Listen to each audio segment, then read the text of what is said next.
Disculpas por el pequeño problema que hubo con el link, pero felizmente parece que se resolvió porque vemos que tenemos bastantes asistentes. Espero que todos se encuentren bien y les damos la bienvenida a esta nueva actividad de FEC. En esta oportunidad es un espacio muy especial, ya que además estamos junto a las socias de RedMap, la Red de Mujeres de Alta Dirección. Para los que no me conocen, soy Jessie Echeverría, gerente general de Familias Empresarias de Chile, y nos acompaña también el presidente de FEC, Andrés Vial. En FEC nos enfocamos en conectar y potenciar a las familias empresarias que desean fortalecer su estrategia de trascendencia a través de las generaciones. Para eso mantenemos acuerdos de colaboración que benefician a nuestros adherentes con 9 de las principales universidades del país y 12 de los más importantes e influyentes gremios y varias instituciones privadas como públicas. Hoy estamos reunidos con RedMap, ya que en el marco de nuestra alianza tenemos como objetivo, entre otros, dar a conocer la realidad de la empresa familiar a las socias de RedMap y al mismo tiempo que quisiéramos mostrar a nuestras familias adherentes el beneficio del relacionamiento con profesionales externos, expertos en diversos temas relevantes en la gestión de sus negocios. Es así como hoy abordaremos el interesante tema de la profesionalización de la empresa familiar. Les comento que estamos grabando la sesión y que posteriormente les haremos llegar el acceso a la grabación. Ahora, para sostener el webinar, que durará 1 hora aproximadamente, les agradeceré que todos pongan su micrófono en silencio y la cámara activada y se identifiquen, si es posible, con su nombre y apellido en la pantalla, porque eso facilita mucho más la interacción entre todos. Posteriormente, a la exposición habrá un espacio de preguntas y comentarios, el cual será moderado por María Paz Enrique, empresaria familiar, quien es miembro del directorio de FEC y socia de RedMap y además coordina la alianza. María Paz, te dejo la palabra para presentar la charla y a nuestro expositor internacional. Muchas gracias, Jessie. Lo primero, agradecer a FEC por brindarnos este valioso espacio y la gran oportunidad de poder contar con nuestro invitado de hoy. Y también agradecer a RedMap por toda su colaboración y gran interés en este tremendo tema, que es la empresa familiar. Desde mi experiencia como empresaria, solo puedo recomendar escuchar a otras personas y estar abiertos a recibir el consejo de expertos para liderar sus empresas, a bajar la cabeza y a reconocer que no siempre uno está en lo correcto. Y para entrar en este mundo de la empresa familiar y de su profesionalización, hoy contamos con un invitado extraordinario. Él es Fernando Todd Rodríguez, es abogado mexicano con 20 años de experiencia en el área corporativa, estando al frente del departamento jurídico corporativo de grandes grupos en su país. Es consejero en diferentes empresas familiares de México y en el extranjero. Es socio fundador del Centro Mexicano de la Familia Empresaria y vicepresidente de Familias Empresarias Iberoamericanas, FEI, y gran amigo de FEC. Fernando, muchísimas gracias por estar hoy con nosotros. Te damos la más cordial bienvenida y te dejo a ti el micrófono. Muchas gracias, María Paz, por la presentación tan amable. Muchísimas gracias a RedMap por haberme invitado a participar. Muchísimas gracias a FEC. Andrés, un abrazo. Muchísimas gracias, les digo, de la oportunidad de estar aquí platicando con ustedes. Déjenme compartir mi pantalla para iniciar la exposición. Sabemos que ya de las palabras de moda durante la pandemia es: ¿sí se ve bien la pantalla? ¿Sí me escuchan bien? ¿Todo en orden? Está todo bien. Perfecto. Muy bien, arrancamos. Como dijo María Paz, me presento, soy Fernando Todd, soy abogado, me dedico desde hace 20 años a trabajar con temas de gobierno corporativo.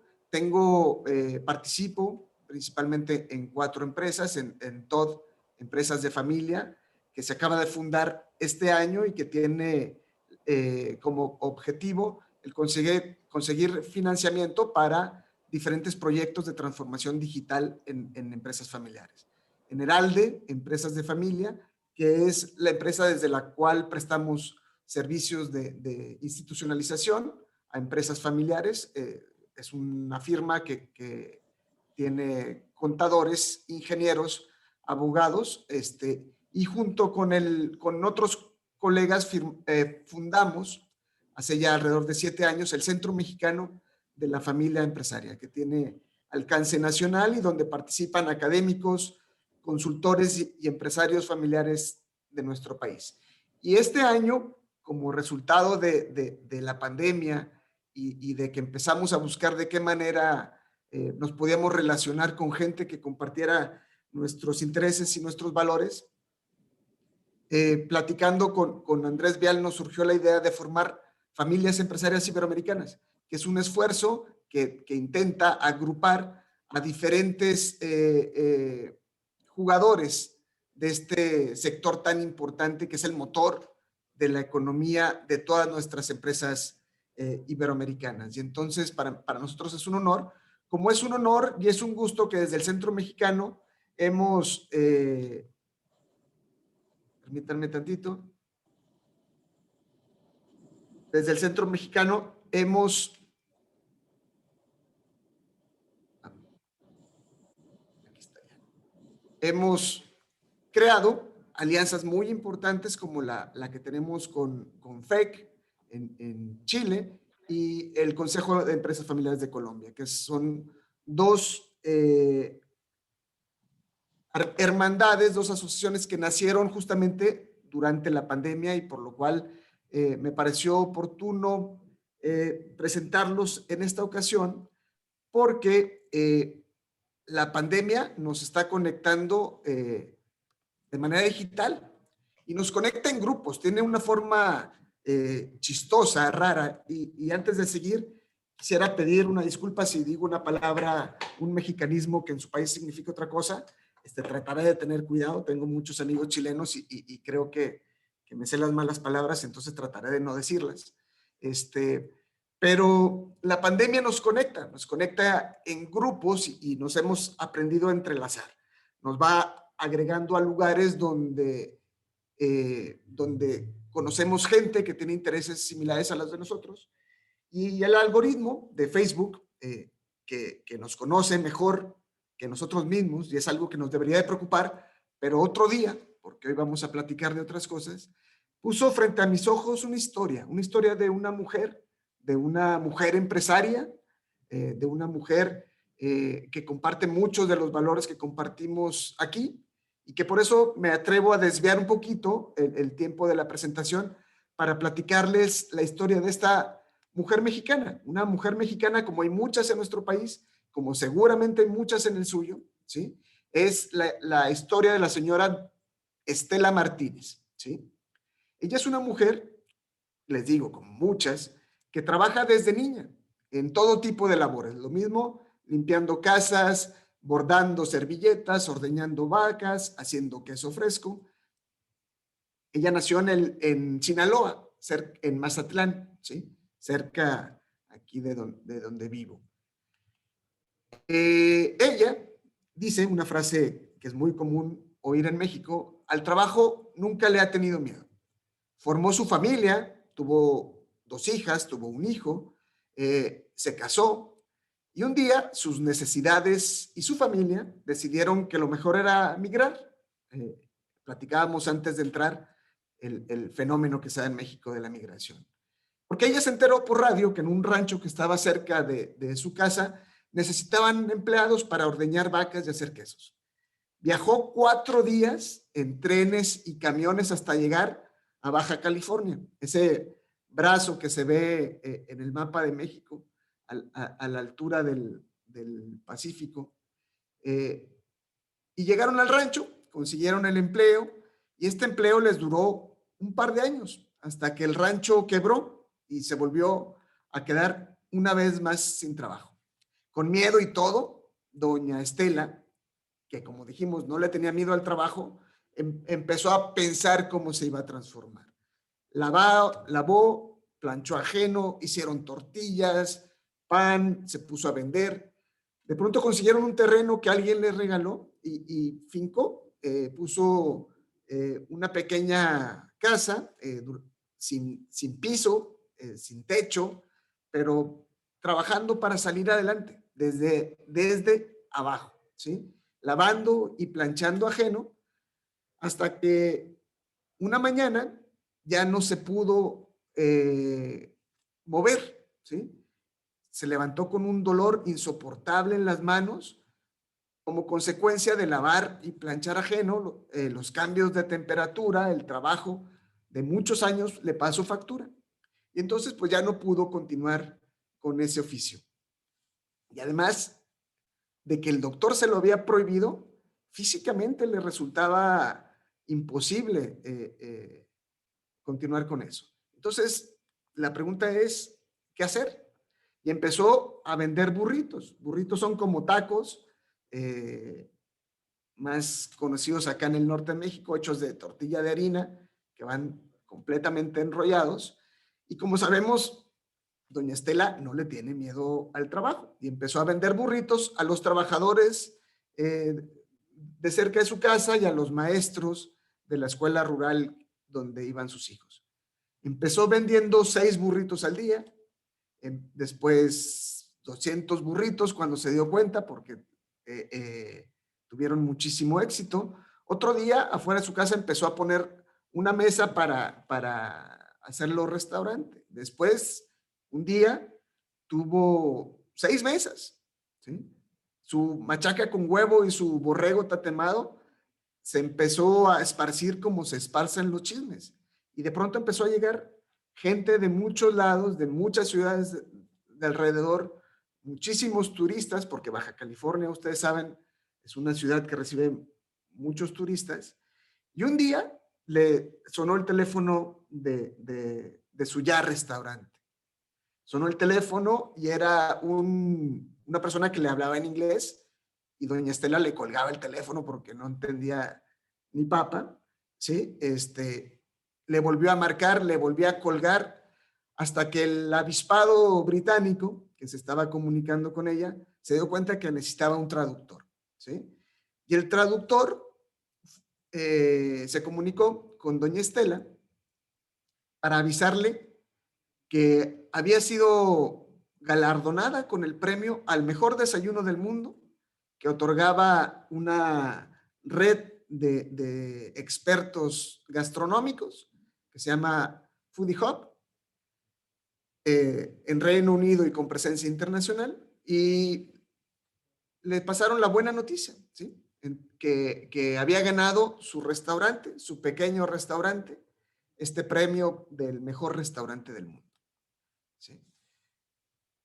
El lugar se llenó de periodistas, se llenó de gente famosa, inclusive esta persona que ven en la presentación, que seguramente muchas de ustedes lo reconocen, que es Gordon Ramsay, un conocido chef, ganador de 16 estrellas Michelin, que participa en muchos programas de televisión, y fue con doña Estela a desayunar, ¿sí? Ese día. Al despedirse de doña Estela, el sibarita influencer le agradeció, le besó la mano, esa mano que sabía lavar ajeno, que sabía ordeñar vacas, que sabía coser servilletas, las mismas manos que imposibilitaron a doña Estela y la obligaron a preparar burritos y que convirtieron un pedazo de monte que alguien le regaló en el mejor lugar para desayunar en el mundo, ¿sí? Hasta aquí yo creo que es una muy bella historia, seguramente la historia más linda que han escuchado, puedo apostar, el día de hoy, ¿sí? Seguramente es una de las más bonitas que han encontrado, muy de aspiración, y yo me pregunto si ya con esta participación sería suficiente para el día de hoy, ¿sí? Pero también quiero preguntarles, pedirles antes que respiren un poquito, que respiren profundo y que nos preguntemos a nosotros mismos si tenemos esa capacidad de resiliencia, ¿sí? O cuál va a ser nuestro golpe de suerte. O si tu empresa, tu forma de vida, está exenta de los cambios devastadores uno tras otro, como el que le ocurrieron a doña Estela, ¿sí? Y esto lleva a colación porque debemos entender que estamos en la antesala de cambios sumamente profundos que van a afectar todas y cada una de nuestras esferas de acción. Por eso debemos trabajar en la resiliencia, que es esa capacidad que tiene una persona de superar las circunstancias traumáticas. Y díganme si no, en nuestros países latinoamericanos sabemos de esto. Inseguridad, cuestiones políticas, violencia, crisis, lo que ustedes me quieran decir, lo entendemos. Además, Henry Kissinger, sí, ese mismo Henry Kissinger, comentó al inicio de la pandemia que una vez que superáramos la pandemia, el mundo ya no iba a ser igual, de ninguna manera. Entonces tenemos que empezar a actuar en consecuencia, y para eso es la importancia de pensar en la profesionalización de nuestras empresas familiares con urgencia y de prepararnos también para elegir a qué equipo vamos a enfrentar a estos cambios. Decía Darwin que no es más fuerte la especie que sobrevive, tampoco es la más inteligente. La que sobrevive es aquella que se adapta mejor al cambio. Entonces tenemos nosotros que empezarnos a preguntar de manera urgente si nos estamos adaptando o cómo nos vamos a adaptar a estos cambios. ¿Cómo está evolucionando tu profesión? ¿Cómo está evolucionando tu empresa? A mí me cuesta no sé qué, siempre que me presentan y dicen, tiene 20 años de abogado. Yo parece que fue ayer que salí de la universidad. Bueno, así lo siento, ¿sí? Yo sé que ya pasaron sus 20 años. Y hay gente de mi oficina escuchando esta plática, seguramente se van a reír ahí arriba. Pero pasa demasiado rápido el tiempo, ¿sí? Y hay cambios en nuestras profesiones como consultores de empresa que no sé si los estamos sopesando de manera adecuada. Viene la inteligencia artificial, o sea, después de la pandemia, después de esto que nos está pasando, nos vamos a enfrentar a un mundo digital, porque la nueva realidad viene con temblores en las estructuras del Estado, de los modelos económicos y políticos, en nuestras familias, en nuestras empresas, en lo personal. Les platico que acá en México, también todo esto durante la pandemia, se firmó el Tratado México, Estados Unidos y Canadá, que es un tratado que, si bien es cierto, tiene muchos meses negociándose, se firmó justamente ahora en el verano pasado.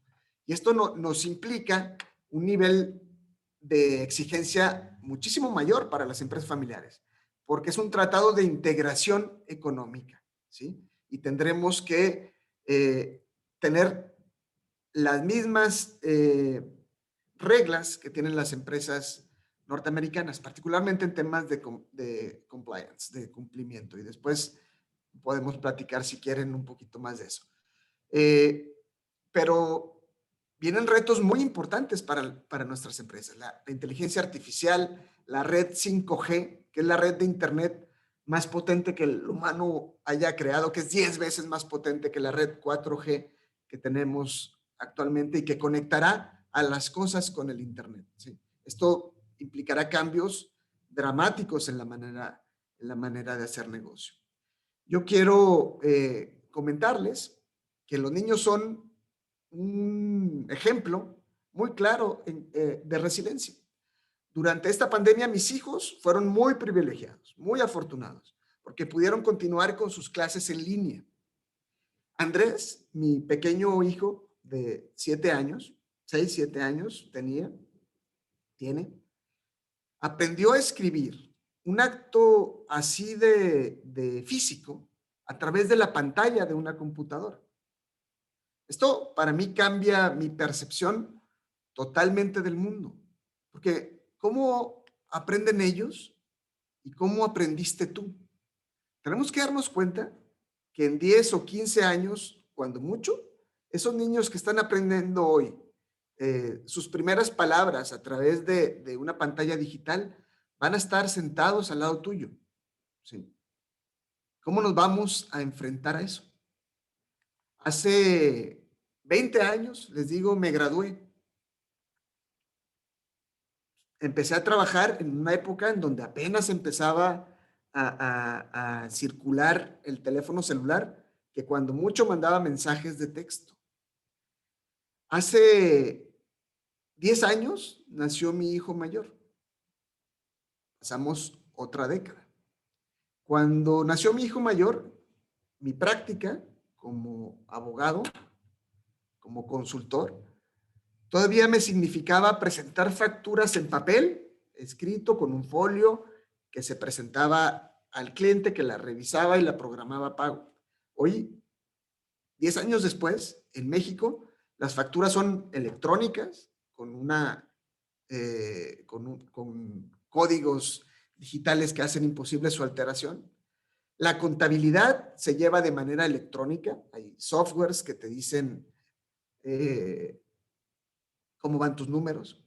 El dinero es electrónico o se está transformando a gran velocidad. Hace un par de años el presidente de la República firmó un decreto junto con el Banco de México para acelerar el tema del CODI, del dinero digital. Tú vas a pagar con tu teléfono celular al lugar al que vayas, ¿sí? Además de esto, en los últimos meses se han presentado reformas al dinero que implican que el banco va a tener la geolocalización de tu ubicación, dónde vas a estar al momento y lugar en que hagas cualquier transacción. ¿Sí? Además de esto, ahora se está negociando una ley acá en México que obliga o que se pretende obligar a que el Estado tenga todos tus datos biométricos. ¿Sí?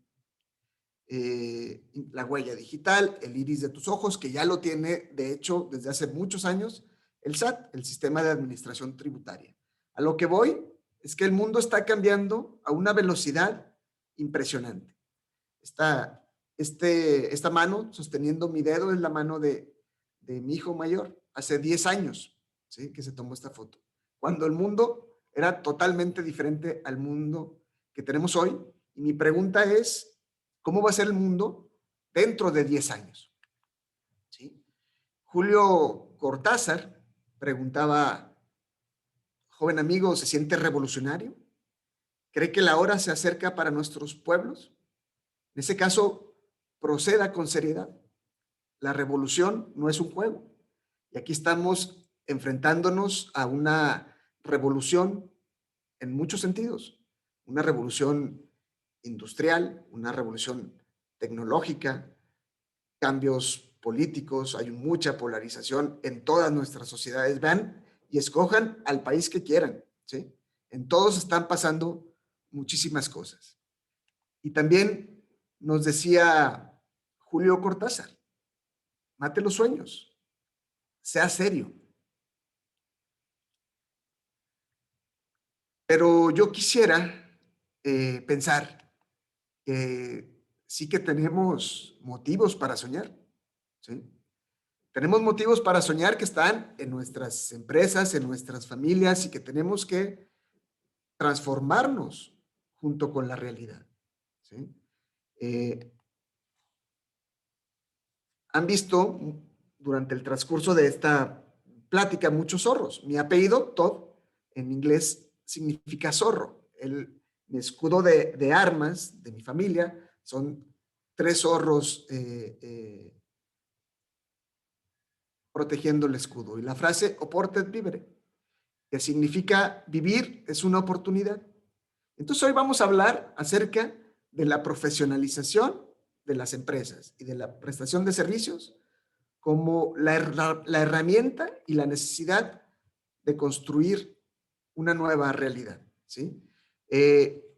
La moraleja, lo que tenemos que llevarnos es que requerimos crear una estructura, una profesionalización, como decimos en México, una institucionalización, ¿sí? Sé que se ve complicado, pero la buena noticia es que en medio de todo este vasto universo, únicamente tenemos que preocuparnos por 5 cosas. 5 cosas nada más. Olvídense de todo lo demás. El Estado, la comunidad, la empresa, la familia y por nosotros mismos. Son las 5 cosas por las cuales nos tenemos que preocupar en este momento de la historia. Tenemos que empezar a poner orden en nuestra casa.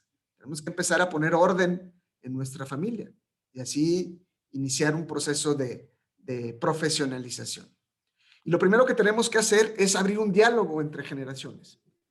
¿Cómo vamos a platicar los boomers, ¿sí?, los fundadores de nuestras empresas, los abuelos, los papás, con los jóvenes que están ahorita en preparatoria, en secundaria, en universidad, estudiando y preparando una carrera? Fíjense, platicaba hace algunos años ya, 3 o 4 años, con uno de los consejeros del Tecnológico de Monterrey, que me decía, tenemos un problema, y perdón que ya dije la escuela, hay que borrarla, hay que ponerle un pip, pero me decía este consejero de la universidad, que lo que estudiaban los jóvenes en primer semestre, para el 9º semestre era caduco, ya no servía, ¿sí?, ya se había superado. Entonces tenemos retos muy importantes a nivel educativo. Tenemos que platicar en las generaciones cómo vamos a integrar la experiencia de nuestros abuelos con las nuevas visiones y con los nuevos intereses que están cambiando tanto, ¿sí?, en las nuevas generaciones. ¿Cómo quieren ser recordados? ¿Cuál es el compromiso también de los jóvenes hacia esto? No sé cómo voy de tiempo y espero no estar tomando de más, pero tenemos que negociar con la familia cuál es nuestra visión hacia el futuro. ¿Cómo queremos construir la transformación de nuestras empresas? Porque créanme que sí o sí, nuestras empresas y nuestras prácticas se tienen que transformar a partir de ya, ¿sí? Entonces es muy importante, perdón, me regreso a esta, es muy importante que revisemos nuestros protocolos familiares. ¿Qué tenemos que actualizar? ¿Qué tenemos que mover? ¿Qué tenemos que ajustar? Y si no tenemos un protocolo familiar, créanme que no va a haber mejor momento que este para ponerse a redactarlo y hacer un documento que sea vinculante para el control y las decisiones de nuestras empresas y de nuestras familias. Después de eso tendremos que revisar cómo es nuestra relación con el Estado, si nuestra estructura corporativa y patrimonial es acorde a las necesidades de este momento, o si venimos arrastrando vicios, porque acá en México nos encontramos todavía con empresas que están constituidas bajo una figura jurídica que no les embona, que quizá necesitamos transformar, que quizá necesitamos cambiar, y que cada vez más tendremos que orientarnos a una visión de cumplimiento, de cumplimiento a las leyes de manera estricta. Para esto, los abogados todavía tenemos mucha chamba. Tenemos que empezar a trabajar y asegurarnos que la profesionalización de las empresas está apegando a los temas legales. Porque ahorita más que nunca todas estas cuestiones tienen muchísima importancia porque son las que te van a permitir y a garantizar tener una flexibilidad al momento de transformarte con el tiempo. Y también tenemos que preocuparnos por todos esos stakeholders que son nuestros clientes, nuestros proveedores, nuestros empleados, ¿sí? A través de los mecanismos y de las políticas y de los procedimientos adecuados. También entender ellos qué están pasando, si están teniendo problemas para surtirnos un insumo que sea básico para nuestra producción, si nuestros empleados están bien, están siendo bien atendidos, estamos teniendo cubiertas todas las necesidades, y cuidar también el entorno social y la filantropía de nuestras empresas, porque también una realidad es que tendremos que entender que nuestra empresa familiar se inserta en una economía común, ¿sí? Y entonces tenemos que facilitar la transformación, no únicamente para nosotros, sino para nuestra comunidad. Es un cambio de era muy importante y tenemos que todos poner nuestro granito de arena y enfilarnos todos hacia la misma visión. Yo estudié con jesuitas Y hay una frase que nos enseñaban que era crear hombres y mujeres para los demás. Y yo entiendo el mundo así. Creo que nuestro mundo está diseñado para que compartamos y para que crezcamos juntos. Después tenemos que ya entrar directo a la operación de nuestras empresas familiares. Es el momento idóneo para trabajar en un FODA, ¿sí? Revisar nuestras fortalezas, nuestras oportunidades, nuestras debilidades y cuáles son nuestras amenazas, porque si hiciste tu plan estratégico hace 2 años, hace año y medio, como fue nuestro caso, ya no sirve. Tenemos que revisarlo, tenemos que volverlo a sacar, tenemos que desempolvarlo y tenemos que establecer indicadores que son muy importantes porque son la base de la profesionalización, de la institucionalización. Es la guía para que el Consejo de Administración esté supervisando si está alcanzando las metas que se propusieron al inicio. Tenemos que revisar las políticas, los procedimientos de nuestras empresas, porque seguramente muchas cambiaron con el tema de la digitalización. Seguramente han cambiado muchos y seguirán cambiando en poco tiempo. Y también revisar el tema de los presupuestos, porque les digo, esto es la materia prima, es la guía, es la hoja de ruta del Consejo de Administración y con esto de nuestro gobierno corporativo. Y también llega el momento de pedir ayuda, ¿sí? Tenemos que entender que con todo esto que tenemos que atender, es muy difícil que alguien, una sola persona, domine, controle y pueda orientar. Se requiere pedir ayuda a la familia que esté interesada y que esté capacitada para atender a nuestras empresas y también encontrar del mercado externo qué piezas importantes podemos ensamblar en nuestra empresa para que nos ayude a apretar todas esas tuercas en donde somos un poco débiles, ¿sí? Creo que en este momento todos necesitamos la ayuda de todos. Por eso una de las láminas anteriores. Acuérdense que aquí estamos en comunidad y sobre esto mismo tenemos que hablar de empatía, porque todos aquí nos estamos transformando. Todos los días hemos estado cambiando. Y entonces tenemos que entender nosotros como consultores que la empresa familiar no está pasando por su mejor momento.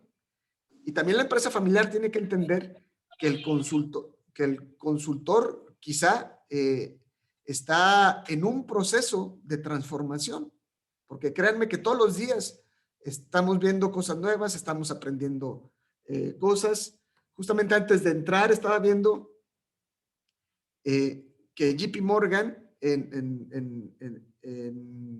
su informe anual está reconociendo que los bancos no tienen la suficiente influencia en un mundo donde la economía se está digitalizando.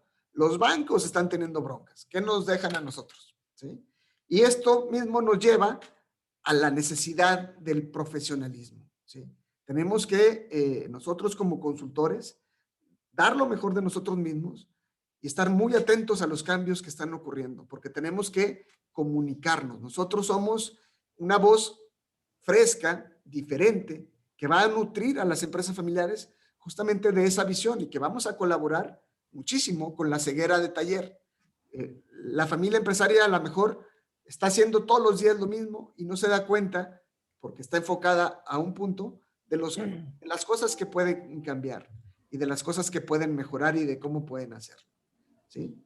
Al final, tenemos que entender y que saber que todos debemos aportar en esto y todos tenemos algo que aportar. Nuestros abuelos, nuestros bisabuelos y las generaciones más jóvenes.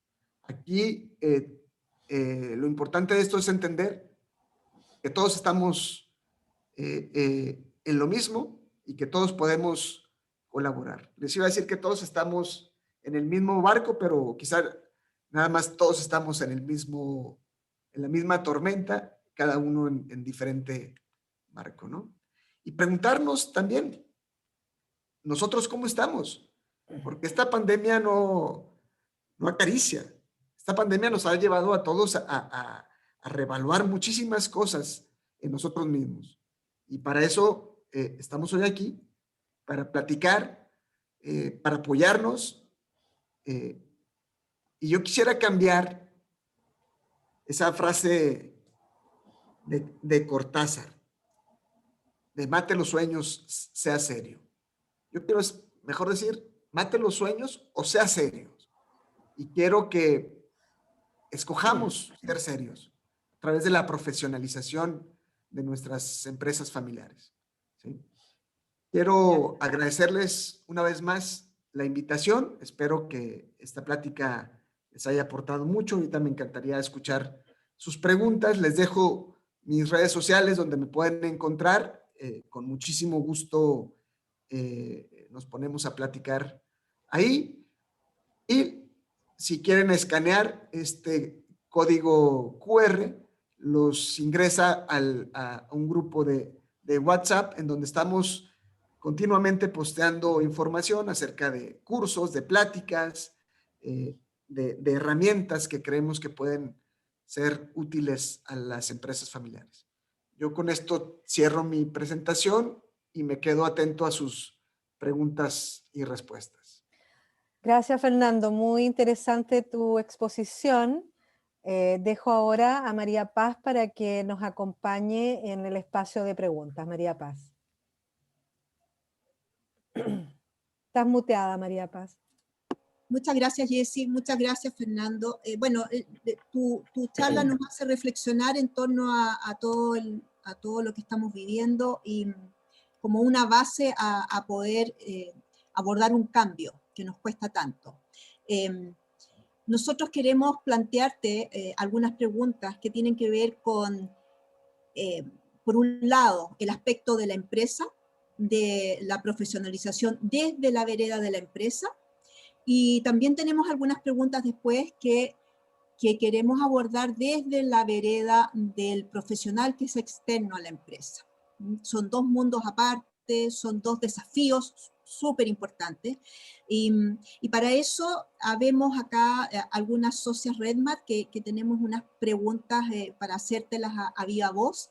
Queremos partir entonces con preguntas que van desde la vereda de la empresa y queremos partir con María Dolores Lassen Martorell. Ella es una de nuestras socias Redmart con mucha experiencia en empresas familiares desde afuera, aportando desde afuera, y María Dolores tiene una pregunta para ti.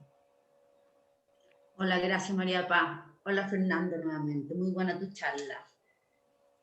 Fernando, tú hablaste de profesionalizar la empresa en términos de los procesos, del FODA, de presupuesto, pero muchas veces en esta empresa no están las competencias técnicas, ya sea dentro de la empresa o dentro de la familia. Por lo tanto, hay que ingresar, digamos, a algún externo que ayude en todos esos procedimientos y en esos avances. Por lo tanto, de ahí parte la pregunta, ¿cómo es mejor profesionalizar la empresa? ¿Partiendo con un externo bottom-up o top-down, digamos? O sea, partiendo con un consejo que vaya guiando a la empresa o tal vez partiendo con áreas ejecutivas que vaya acelerando el proceso. Como deber ser, como me encantaría, o sea, si pudiéramos escribirle una carta a Santa Claus pidiéndole cómo profesionalizar nuestra empresa, creo que tenemos que partir de la familia. Estamos hablando de empresas familiares, ¿no? Que es lo que nos une aquí. Tenemos que partir de la familia, en donde la familia pueda establecer cuál es su visión de la empresa. Y una vez que tengamos esto, la encomienda se le debe de realizar al Consejo de Administración, ¿sí? Porque el Consejo de Administración debe velar por los intereses de los accionistas, de los dueños de la empresa. Y son quienes tendrán que establecer de qué manera van a alcanzar las metas, los indicadores, los presupuestos establecidos previamente. Y entonces, una vez que el consejo tiene esos indicadores y tiene una evaluación de la empresa, y si la familia previamente aceptó incorporar familiares, quizá se pueda invitar a familiares siempre y cuando estén o preferentemente, cuando estén capacitados para hacerlo y no haya un externo con mejores cualificaciones. Porque hoy por hoy también tenemos que entender que las cuestiones técnicas son cada vez más necesarias y precisas para alcanzar los objetivos. Entonces, todo parte del interés de la familia y tiene que ir dirigido por el consejo de administración o por el administrador único en el caso de que no pudiera haber un consejo. Pero lo ideal es que todos esos trabajos sean guiados y supervisados por el consejo. Y mi recomendación siempre va a ser que evaluemos en el mercado externo, porque hay gente que ha trabajado en empresas muy grandes y que pueden aportar muchísimo a las empresas familiares, no necesariamente familiares. No sé si contesta tu pregunta. Sí, perfecto, gracias, muchas gracias. Ahora quiere hacerte una pregunta, otra de nuestras socias red, Patricia Barrientos Rosenberg, también desde la vereda de la empresa. Gracias, María Paz. Muchas gracias. Hola, Fernando, mucho gusto. Antes Patricia, que nada, quiero darte las gracias por compartirnos esa inspiradora historia que nos contaste y los conceptos tan valiosos para profesionalizar una empresa familiar. Me voy a apoyar en la pregunta que te voy a hacer un poquito en la frase que pusiste, que hay que pedir ayuda, tanto a la familia como encontrar en el mercado externo esa ayuda y para poder profesionalizar. Y la pregunta que te quiero hacer en torno a esto es que, ¿cuándo crees tú que es un buen momento o qué factor determina ese buen momento para pedir esa ayuda a un externo, a un consultor externo? ¿Cuándo crees tú que es un buen momento? ¿Qué tiene que pasar? ¿qué tiene que pasar? Primero todo tiene que partir de una introspección de los fundadores. Entender, por eso mi plática va mucho acerca del contexto, porque yo no estoy seguro, yo no sé si todo el mundo está entendiendo lo que está pasando en el mundo. Lo que está pasando es muy fuerte y yo creo que hoy por hoy muy pocas empresas familiares, pocas, tendrán dentro de su propia familia el talento adecuado al 100% para cubrir cuestiones legales, cuestiones operativas, cuestiones de transformación, cuestiones de innovación, cuestiones digitales, cuestiones de mercado. Entonces la ayuda externa se vuelve fundamental en estos momentos y también yo creo que lo que tenemos que hacer nosotros como consultores es encontrar soluciones específicas, ¿sí? Que les pueda servir a las empresas familiares para desatorar algún problema casual. Por ejemplo, un proceso de acompañamiento en gobierno corporativo, se me ocurre, ¿sí? Ayudarle a los fundadores a coacharlos, si me permiten usar esa palabra que no me encanta del todo, en cómo celebrar sesiones de consejo, cómo celebrar asambleas de socios, cómo cuestiones tan sencillas como establecer órdenes del día, ¿sí? Porque son cosas que muchas veces se nos complican y eso dificulta que haya una dirección homogénea en la empresa, porque un día decidimos una cosa, otro día decidimos otro, y no llevamos los libros en donde establecemos esa hoja de ruta. Entonces, creo que el mejor momento es ya, no hay otro momento, la vida está cambiando, se está transformando todo, y tenemos que hacerlo con ese sentido de urgencia, pero con calma y con la cabeza fría. Muchas gracias, Fernando.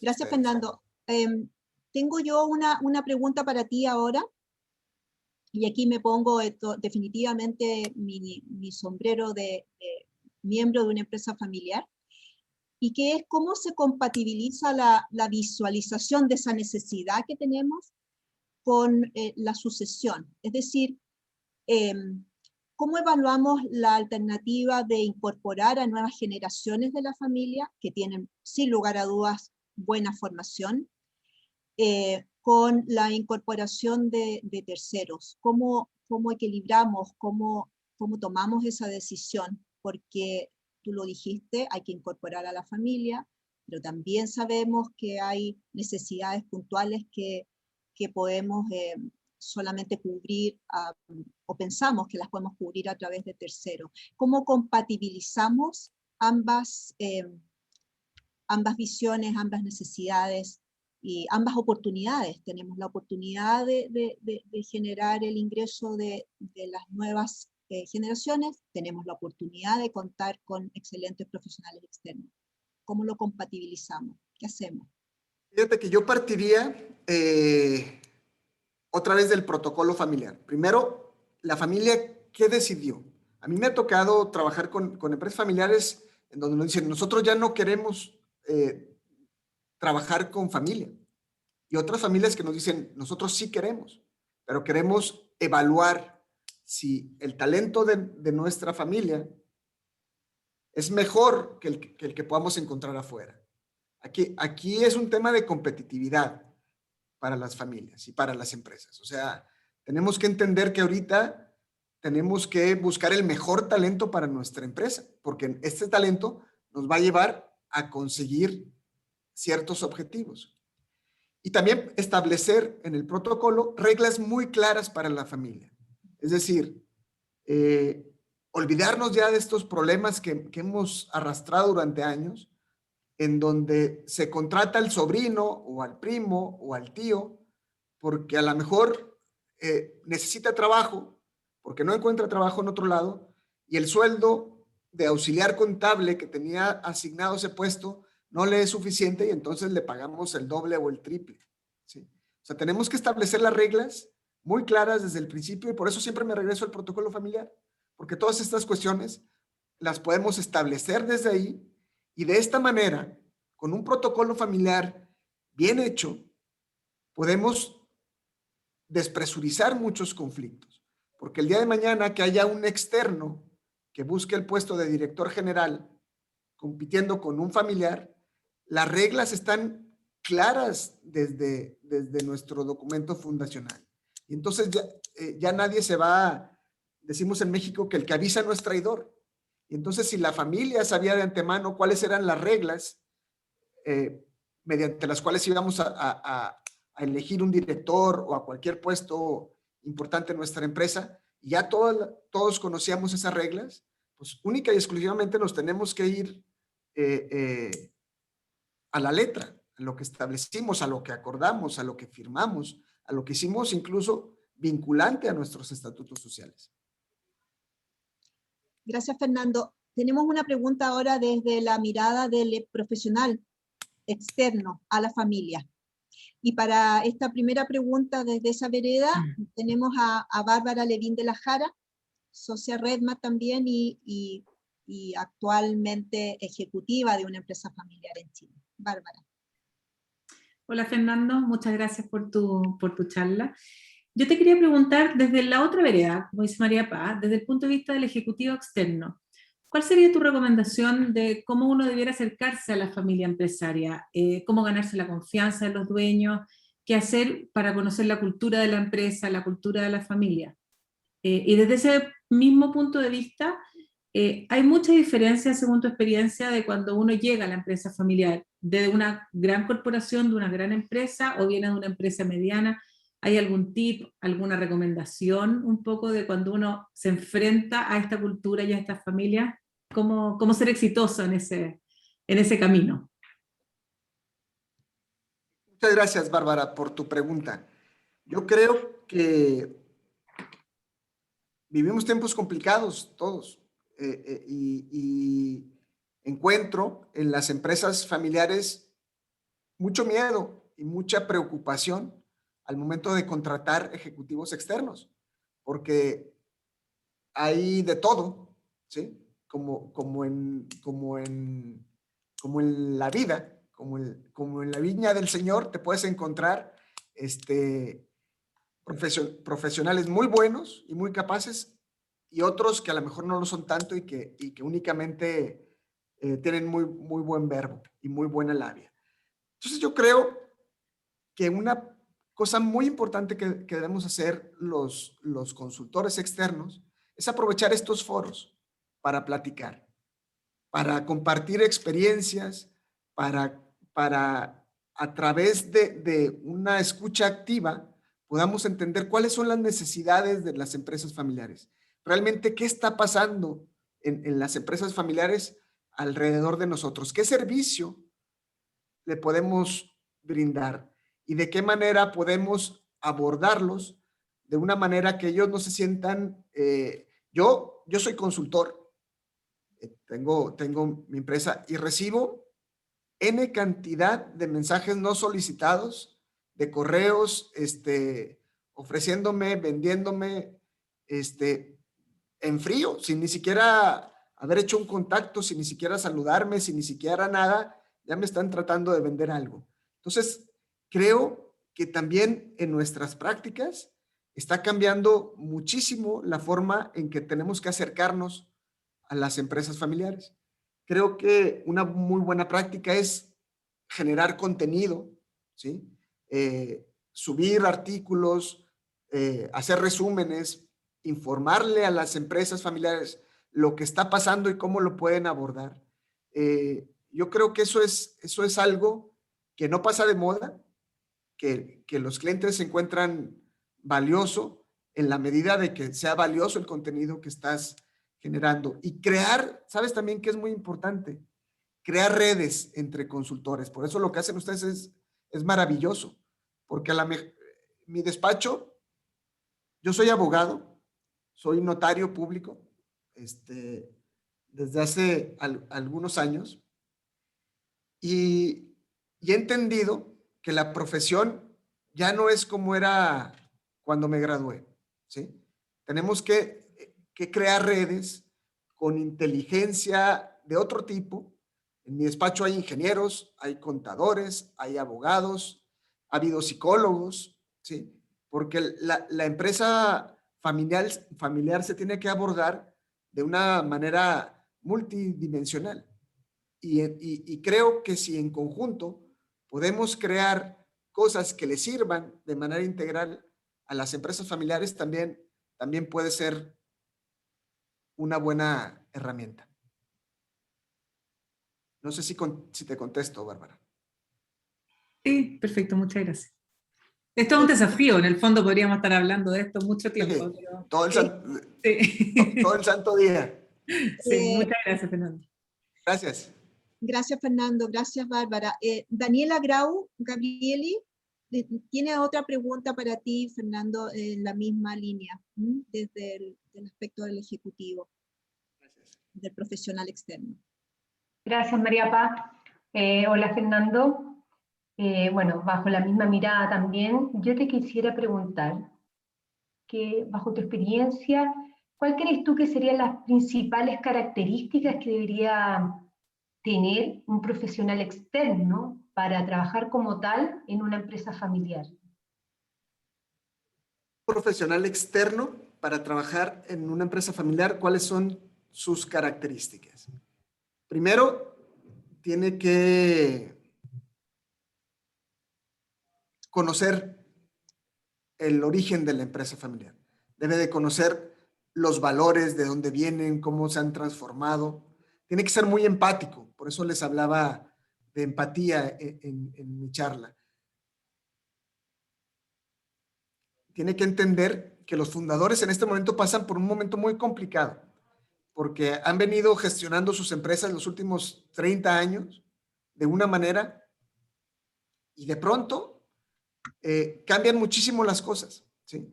Y entonces el profesional externo lo que se espera es que le ayude a encaminar y a guiar a este profesionista, a este dueño de empresa, a brincar esta etapa tan complicada de transformación en las empresas. Y entonces el consejero externo tiene que darle una visión de las cosas de manera muy empática, ¿sí? De manera muy profesional, ¿sí? Con bases, con datos. Es momento en donde no se debe de hablar de ningún tema ni jurídico, ni administrativo, ni digital a la ligera. Se requiere muchísimo conocimiento, muchísimo trabajo, y es momento también para que los consultores volvamos a los libros y volvamos a aprender y volvamos a reaprender lo que está pasando, porque hay cosas que no dominamos. El blockchain, los datos, la inteligencia artificial, que son cosas que nuestros clientes van a tener que empezar a aplicar ya a manera de sobrevivencia, no de ventaja competitiva, ¿sí? Entonces, tenemos que estudiar y tenemos que releer clásicos, como El Príncipe de Maquiavelo, donde nos dice justamente muchas reglas de cómo abordar y de cómo llegar a trabajar en empresas familiares cuando eres un externo, ¿sí? Entonces, mi recomendación es que regresemos todos a Maquiavelo. En un buen sentido, porque Maquiavelo lo usamos como para cosas perversas, pero en el fondo Maquiavelo te da muchísimos tips de gestión.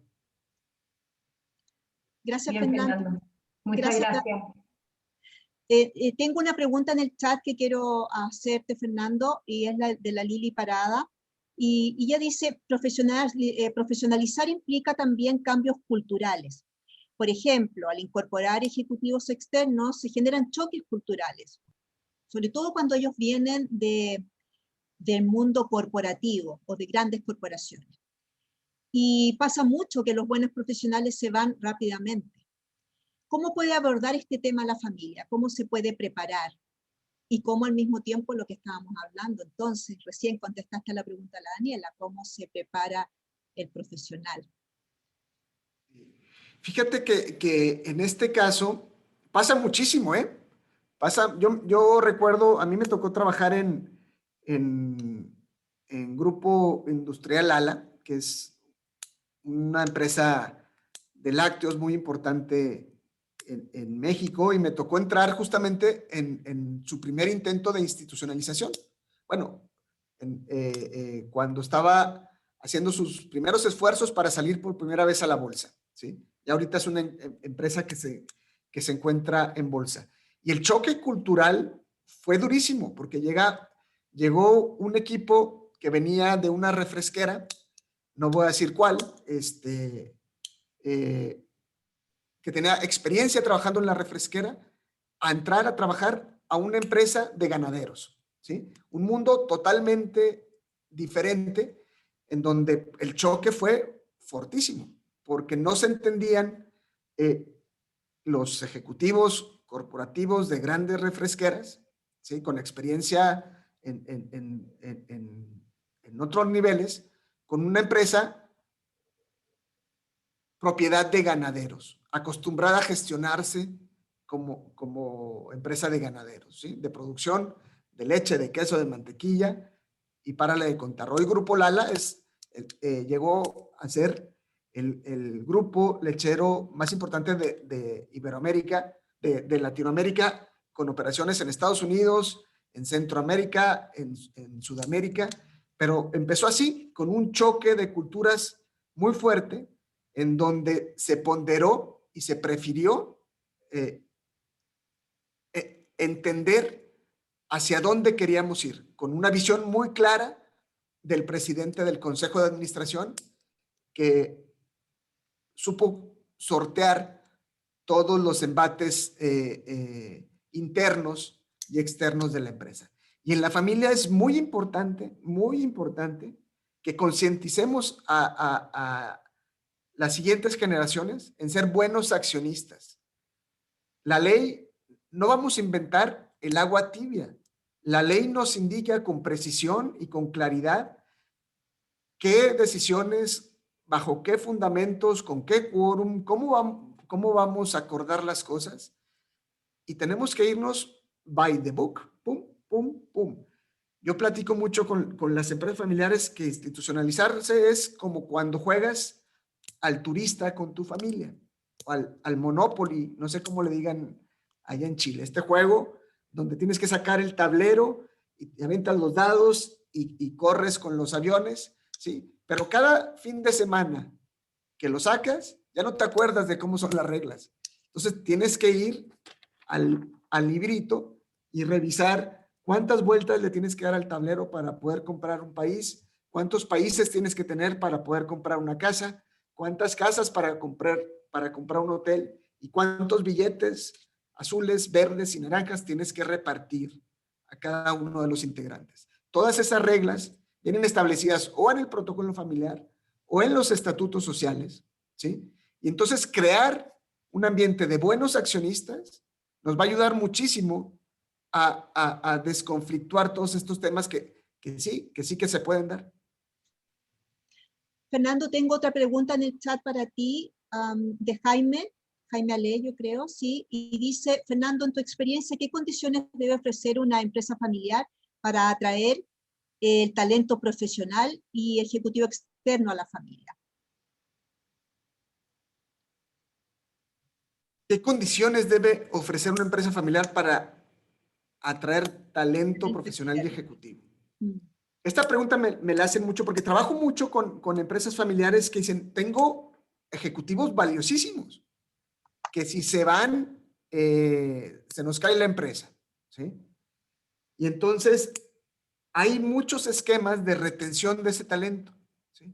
Se puede pensar, por ejemplo, en México tendríamos la opción de establecer bonos y sujetos a cumplimiento y que quizá esos bonos, en caso de alcanzarse, puedan transformarse en acciones, ¿sí? Acciones que pueden limitarse, según la legislación mexicana, no sé cómo sea en Chile, pero pueden limitar, por ejemplo, en ciertos aspectos el voto y que sean únicamente acciones de carácter patrimonial, ¿sí? Yo creo que parte de los retos de las empresas familiares es encontrar el talento y una vez que lo encuentras, saberlo valorar y saberlo sopesar y saberlo retener.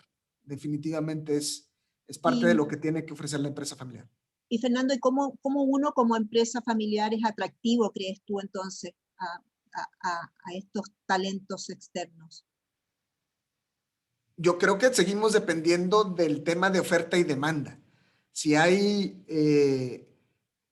si hay mucho talento, seguramente la demanda será cubierta de manera fácil, pero ojo, aquí lo importante es encontrar al talento adecuado para resolver una necesidad adecuada y específica y haber detectado que esa necesidad realmente te va a impulsar como empresa, ¿sí? Porque a lo mejor contratas no sé, vamos a decir, un chef talentosísimo, el mejor del mundo, pero tu negocio no es de restaurantes, ¿sí? Digo, es un ejemplo a lo mejor un poquito burdo, pero tenemos que encontrar realmente desde el consejo cuál es la visión, cuáles son nuestros objetivos, cuáles son nuestras metas y en cuáles puntos flaqueamos. Ahora, que también en el consejo de administración, la experiencia que tenemos acá en México es que se recomienda que por lo menos el 25% del consejo esté formado por consejeros externos, ¿sí?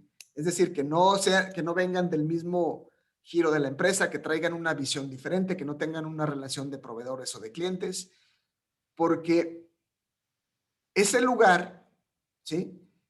Esa visión que aporta un consejero externo es sumamente valiosa y más en estos momentos en donde están cambiando tantas cosas de manera tan rápida que quienes dirigen la empresa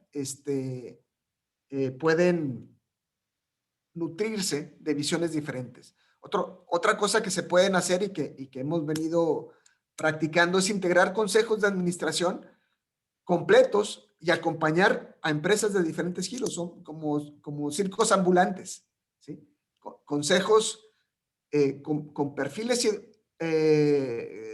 con experiencia y con conocimiento que puedan ir guiando y acompañando a las empresas en las decisiones que tienen que tomar en los próximos 3 ejercicios.